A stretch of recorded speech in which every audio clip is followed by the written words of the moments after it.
Karibu katika chaneli yetu ya A Online TV ambapo huwa tunaangazia mambo yanayohusiana na habari lakini pamoja na teknolojia. Leo kwenye teknolojia tutazungumza kuhusiana na namna ya kupata cheti cha kuzaliwa kwa kutumia simu yako ama kwa kutumia kompyuta yako ama kifaa chochote kinachoweza kuaccess internet. Moja kwa moja, kabla hujafanya chochote inatakiwa uingie kwenye Google Chrome. Kwa hapa mimi nitatumia Beta Chrome. Wewe utatumia utakayoijua. Mimi nitatumia Beta Chrome. Nitaandika e-reader. Kama unavyoona hivyo, e-reader. Nitabonyeza go. Baada ya kubonyeza go, nitaingia kwenye kuregister account. Nitaandika hapa first name, nitajaza first name, nitajaza middle name, nitajaza last name, nitajaza sex, nitajaza nationality, nitajaza mobile namba yangu ya simu, nitajaza email, nitajaza password, nitaconfirm. Nikisha confirm password, mwishoni hapo nakuwa tayari nimeregister akaunti yangu ya RITA. Kwa naweza nikawa nafanya kuapply RITA kupitia simu yangu. Lakini kitu kikubwa hapa ni kwamba ni hivi, ukisha create akaunti yako, kumbuka RITA ni kitu ambacho ni kigeni sana kwa watu. Hivyo watu huwa wanapenda kutengeneza RITA ama kutengeneza vyeti vya kuzaliwa, na wanapenda vyeti vya kuzaliwa wavipate maeneo yao ama wavipate bila usumbufu. Kutokana na kwamba kuna usumbufu wa kufuatilia vyeti vya kuzaliwa, unaweza ukaiweka kuwa ndo fursa yako ya kujipatia kipato. Baada ya kucreate account, tutaingia kwenye kulogin.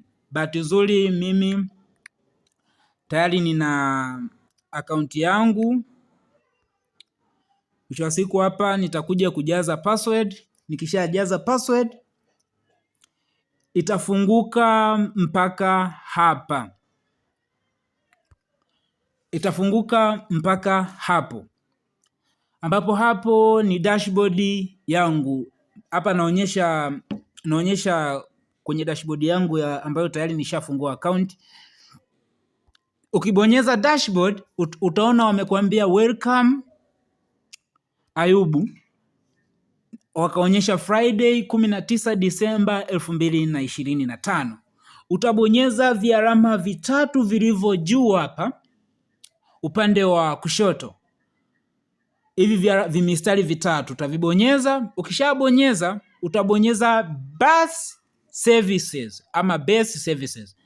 Ukibonyeza base services itakuonyesha application ambazo ni pending, lakini itakuonyesha na application ambazo ni submitted. Cha kuzingatia ni kwamba unavyofanya application kwenye RITA ni kwamba application zako unazituma, mwisho wa siku unaenda kuchukua cheti ofisi ya RITA ambayo ipo jirani yako. Kama unavyoona hapa, unaona pending vipo vyeti 7, lakini submitted viko vyeti 4.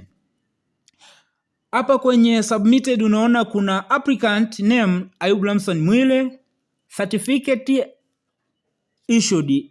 Hapa kwenye status wanakuambia certificate issued, lakini kuna control number ambayo nililipia, lakini kuna payment status.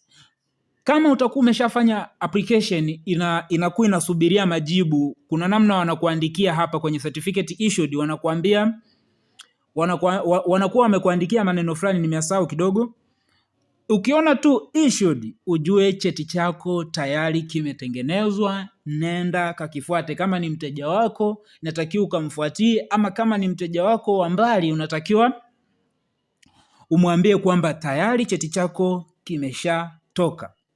Sasa application inafanyikaje sasa? Kwenye kufanya application hapa, moja kwa moja ukiingia hapa kwenye pending, kuna alama hii ya kujumlisha hii hapa chini hii. Unaibonyeza, utabonyeza new birth certificate ama new birth certificate.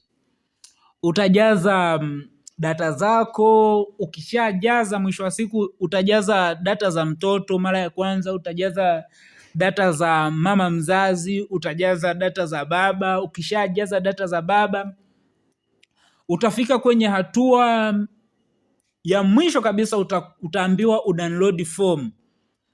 Alafu mwisho wa siku utaambiwa uisign hiyo form. Ukisha hiyo form, utasubmit. Ukisha submit, tayari unakuwa unaanza kusubiria. Kwa mfano tuangalie kwenye vyeti ambavyo viko pending hapa. Kuna vyeti ambavyo viko pending hapa ambavyo tayari unaweza kuvifanyia, unaweza kuwaonyeshia hapa.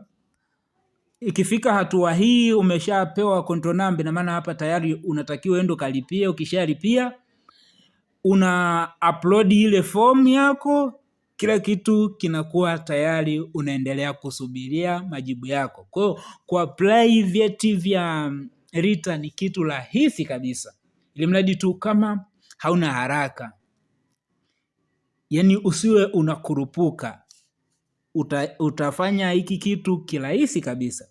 Hii ni A Online TV, karibu. Tukutane kwenye video inayofuata.